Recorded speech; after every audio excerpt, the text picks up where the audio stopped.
Hi, everybody. I'm Brittany Lewis, a breaking news reporter here at Forbes. Joining me once again is Congressman Mike Levin. Congressman, thank you so much for joining me. Great to be with you again, Brittany. Congressman, I'm really grateful for the conversation today because it's an extension of something you and I have talked about before. The enhanced ACA tax credits are set to expire at the end of this year, and this was really central to the government shutdown showdown we saw in October and November. And when they do lapse, over 20 million Americans are going to see their insurance premiums go up. A bill that addressed some healthcare cost concerns did pass in the House last week, but it did not extend those subsidies. It's expected to be dead on arrival, though, in the Senate, because earlier this month we saw dueling healthcare proposals from both Republicans and Democrats fail to pass. So I'm curious what your thoughts are on the moment we're in right now when it comes to everything healthcare costs. Well, you and I have spoken about this before. There are millions of Americans who are at risk of being priced out of health insurance. This is not theoretical. This is not some sort of political talking point. These are real life stories, people that I've heard from, my constituents, who simply aren't going to be able to afford health insurance along with all the other costs, housing, groceries, and the rest. And we know from all the independent analysis done that people's premiums will double or even triple in some cases if this is not addressed. And I was really pleased, actually, that 4 Republican members of the House joined all 214 Democratic members of the House to move a discharge petition to extend those credits by 3 years. And that came after my friend Brian Fitzpatrick from Pennsylvania, a moderate Republican member, was unable to convince Mike Johnson to move on any sort of bipartisan proposal to extend the credits for 2 years or 1 year. There were all sorts of ideas that were out there, but at the end of the day, very sadly, Brittany, Mike Johnson decided not to work in a bipartisan way, not to advance any of these good faith measures, and that left Brian Fitzpatrick to join with the Democrats on a clean 3-year extension. We now have to vote on that. You know, the rules are that if you have a majority of members of Congress who sign a discharge petition, that that advances to the floor for full consideration by the House. And I think that'll pass in the House. It'll be sent to the U.S. Senate, and then we'll see. We'll see what the Senate decides to do. I do not have a perfect crystal ball when it comes to the Senate, but I hope that they advance something. And the sad reality, Brittany, is that come January, it'll be too late. People are going to get that first bill, and for many, they're going to say they just can't afford it. And the nonpartisan Congressional Budget Office estimated around 2 million Americans next year alone will just not have health insurance anymore. And that impacts us all. It impacts us whether you get your health care from your employer or through Medicare or through Medicaid. It impacts everybody. It's one integrated healthcare system at the end of the day, and we want to move forward with responsible and I hope bipartisan initiatives to extend quality and affordable healthcare for every American. I actually grew up in Congressman Brian Fitzpatrick's district. I know just how purple, just how moderate that district is firsthand. And I also know that healthcare costs and rising insurance premiums, that isn't a party issue, right? That impacts Democrats, that impacts Republicans. So aside from those 4 Republicans that voted with the Democrats, I mean, what are conversations with other Republicans looking like in trying to find a solution here?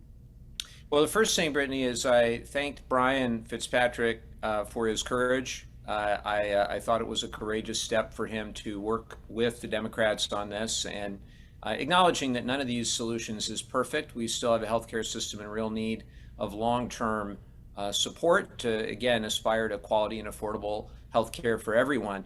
I do want to mention also the bill that you mentioned that did pass the House on a party line vote. It was a Republican proposal that the CBO, again, the nonpartisan Congressional Budget Office, said would actually increase the number of uninsured by another 100,000 people. So when the Republicans were pressed, when Mike Johnson and sort of the extreme Republicans were pressed to come up with something that could actually pass on a party line vote in the House, the bill that they actually moved would increase the number of uninsured. The other idea that I think is just wrong is to put people in junk insurance. So technically you cover people, but they have extremely high deductibles, and really everything's fine until you actually need the health care, and then you're out of luck, and that doesn't help anybody. And the GOP argument for the enhanced premium tax credits are that they're too expensive, they jack up healthcare costs. Making the ACA subsidies permanent would add approximately $350 billion to federal spending over the next decade. I mean, what do you say to that? Because I was talking to a healthcare expert, and she said, just extending these by 3 years is kind of kicking the can down the road, and it doesn't address the root problem of making healthcare costs go lower. Well, I think there's validity to her point that we have to address the root causes of healthcare being too expensive in this country. I think we need certainly to expand prescription drug negotiation. I was proud that the Democratic House and Senate, along with the Biden administration, actually started that process. But I'm pleased to see the Trump administration continue to try to drive prescription drug costs down via negotiation. And look, I think that for far too long, we've let the insurance companies call the shots, and Congress has to stand up and actually make sure we're representing the people who send us to Washington, D.C., the constituents whose health care bills are through the roof. But I also think in the near term, Brittany, we have to extend these credits. I've spoken to so many constituents. A few stories immediately come to mind. One is a 62-year-old retired teacher whose bills are going to go up by $700 a month. And so he's going to take early Social Security to pay for his healthcare costs. Another was a 60-year-old woman who lives by herself. She rents an apartment, and her bills are going from $300 a month up to $1,400 a month. So she genuinely doesn't know how she's going to be able to afford her rent, her groceries, and her health insurance. And then I spoke to a mom of two, 52 years old, family's in good health. Husband is 51, kids are 18 and 17 years old.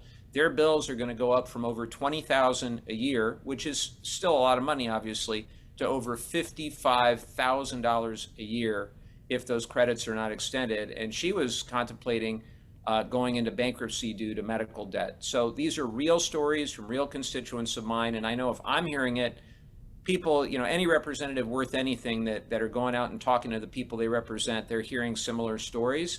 And it actually impacts the red states, Florida, Texas, worse than it impacts a lot of the blue states like California.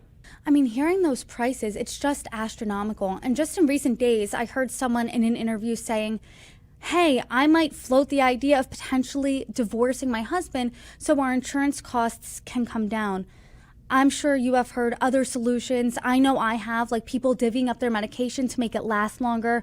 I've heard of people forgoing insurance altogether, or not going to the hospital or not visiting a doctor because it's just too expensive. And I know some Republicans joined Democrats here to support that discharge petition, but that vote on extending the ACA tax credits isn't going into effect. That's not going to be on the floor until next year. So what do you think about that? Do you think that that's going to pass? Well, I think we're going to pass it in the House, and we'll make some history when we do. It'll be the fourth successful discharge petition this Congress, and the last time that happened is 1935 to 1937. What that tells you is that the discharge petition really is a mechanism when the Speaker of the House has lost control of the floor, has lost control of the proceedings, and unfortunately that's what's happened. It gives me no pleasure to say that Mike Johnson is the weakest speaker, I think, in modern American history. I wish we had a strong speaker we could work with to get big things done for the American people, but we just don't have that. We have a speaker really in title only who has ceded a lot of the authority, a lot of the power of the institution of Congress to the White House, whether it's the power of the purse, whether it's war powers or tariff powers, or so many other key priorities for the American people. What that's led to is a number of moderate Republicans who have said enough is enough. We are not going to be held up by the far right. We have to partner with the Democrats, and that's ultimately how we've gotten a number of things done. And there are other discharge petitions in the works, Brittany, like the stock trading ban that I know you and I have spoken about before. And now I completely want to switch gears here and talk about you joining other Democrats to introduce a constitutional amendment on the presidential pardon. Talk to us about it. What we have seen, and it's not just President Trump, Brittany, this has been a long-standing problem where the pardon power, in my view, is being wildly abused and completely not what the founders intended. President Trump just himself, of course, we've seen him pardon convicted criminals who are narco traffickers and abusers and insurrectionists. And, these have, real consequences, these sorts of pardons for people's confidence in the rule of law and in our institutions. And, it started right when he entered office the second time, Brittany, and he pardoned the January 6th insurrectionists who many of them have gone on to commit more crimes. Some of them are back in jail. He, of course, pardoned the former Honduran president, who is a narco trafficker, at the same time that the administration is saying they want to go after narco traffickers in Venezuela. It's kind of hard to take them at face value when they're also pardoning some of the worst convicted narco traffickers around. And then the other stories of some of the executives who hire, Roger Stone or whoever else is close to the president and wind up, getting a free ride. I think it's very clear that the president is misusing his pardon power more egregiously, perhaps, than any other recent president. And I think it should be prevented, particularly if there are people who are doing business with the president or his family, and in the event that the president wants to pardon himself. So that's where, along with Representative Cohen and Representative Johnson and Lieu, we have a constitutional amendment that would limit the power of the president to just pardon everybody that has conflicts of interest, whether it's financial or family or you name it. And again, Brittany, this is not just a problem with Donald Trump. I acknowledge this problem has gone back a number of presidents of both parties. To that point, this time last year, I was speaking with Republicans over President Joe Biden's decision to pardon his son, Hunter Biden. That was a sweeping pardon for a decade long. An hour left into his presidency, he also preemptively pardoned his siblings and their spouses. And I know Republicans were speaking up against that then. Are any Republicans joining you on board now? Not yet, Brittany, but I'm hopeful they will because of what you just said. I don't think this should be partisan. I think it's very clear that we should explicitly prohibit self-pardons, pardons of family members, pardons of administration officials, pardons of campaign employees. This is just fundamentally wrong in my view, and I'd like to think we could get a lot of bipartisan support, and we'll need it because, as you probably know, amending the Constitution is extremely difficult. It'll require 2/3 of the House and Senate and 3/4 of the states. But I think this power has been so abused that we have to get the ball rolling and we have to start talking about how we limit this power. And to that point then, who exactly could get pardoned then? Well, people that don't have those direct conflicts of interest. If you think about presidents of both parties over the years have found those true miscarriages of justice, those people that have truly been wrongfully convicted or where the extent or duration or severity of punishment doesn't meet the underlying offense. And that's why the pardon power is supposed to exist to provide that sort of leverage if the justice system fails an individual to have the president come in as the last arbiter of justice. But this is something far different, what we're seeing with modern presidential history and particularly egregiously in this second Trump administration. And to that point, what is next for this? Are you going to have conversations with Republicans when you get back from the holidays?